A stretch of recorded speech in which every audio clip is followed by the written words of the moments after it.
Welcome back to another lesson from Sweet Science Gym. Today we're talking about boxing stance. The first thing you want to figure out with your boxing stance is what foot do you put in front? Are you a southpaw, meaning right foot's in front, or are you orthodox, meaning left foot is in front?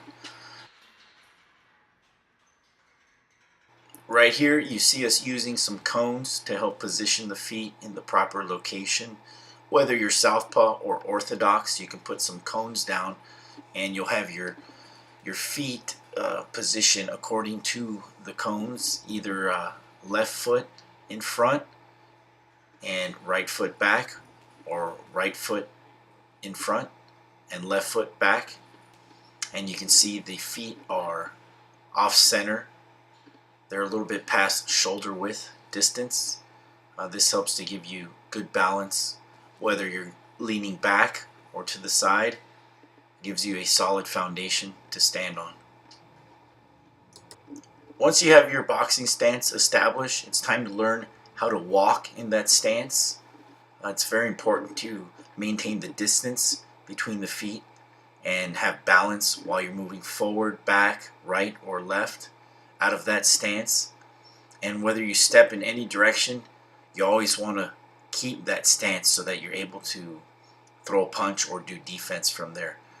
Make sure to start slow, one step at a time, and keep your hands in front of your face, stationary, not moving.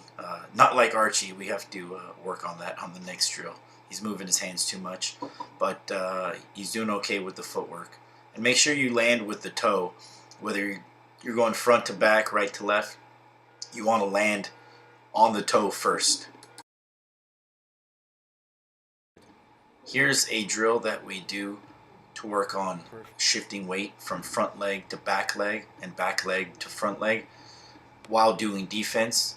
You see Archie, he's dipping, slip to both sides, and then ducking to both sides, all out of a stationary boxing stance. This helps to coordinate your balance while you're doing defense in that stance. It's very important to have good posture out of your boxing stance. You don't want to lean forward too much. You don't want to curl your shoulders or have a hunchback with your boxing stance. You want to be pretty straight up with your boxing stance. There's a rule: if your head is past your knee, then you're pretty open to getting hit with counter jabs or counter uppercuts. You want to watch your boxer and make sure that they're keeping a good posture the whole time, fully extending their punches and keeping their head behind their knee. That's going to keep them safe from any counter punches, as you see here that I'm demonstrating.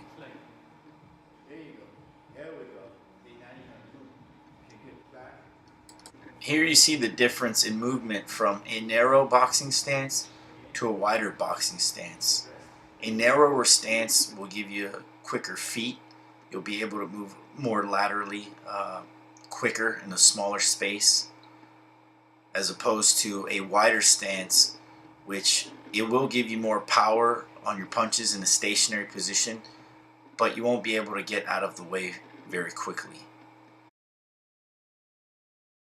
As you work on your boxing stance, you want to be aware that sometimes that back foot will get directly behind the front foot. This is what we call tightrope walking. This will limit mobility and your overall foot speed. Generally, the rule is to have your back heel lined up with your front toe and maintain that in your stance as you're moving front to back, side to side, or even shifting around quickly, as you see here. Here's another drill that you can practice, which is similar to the cone drill, where we're taking one step in either direction, either forward, back, left, or right. The coach calls out the direction and the boxer takes one step in either direction, maintaining their stance. It's pretty similar to Simon Says, so it's a great drill for improving reaction time, and it helps the boxer to go over their fundamentals of stepping and maintaining their stance.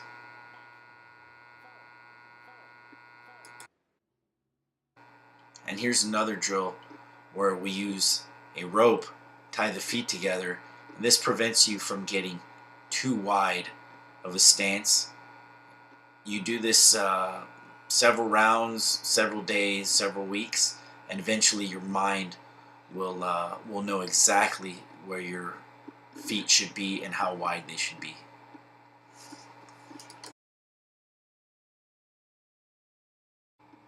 The last thing we want to look at, which is equally as important as foot position, is where to put your hands in your boxing stance. You want to relax your shoulders and let your elbows drop to your body where they're protecting your ribs. You don't want to have any light showing in between your arms and your body.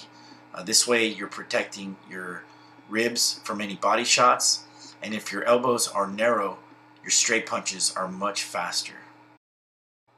And make sure your hands are directly in front of your face, right about the mouth to chin level, with your jab hand 4 to 6 inches in front of your face and your power hand directly on your chin. And that'll do it for today's lesson. Please comment, like, and subscribe, and don't forget to protect yourself at all times.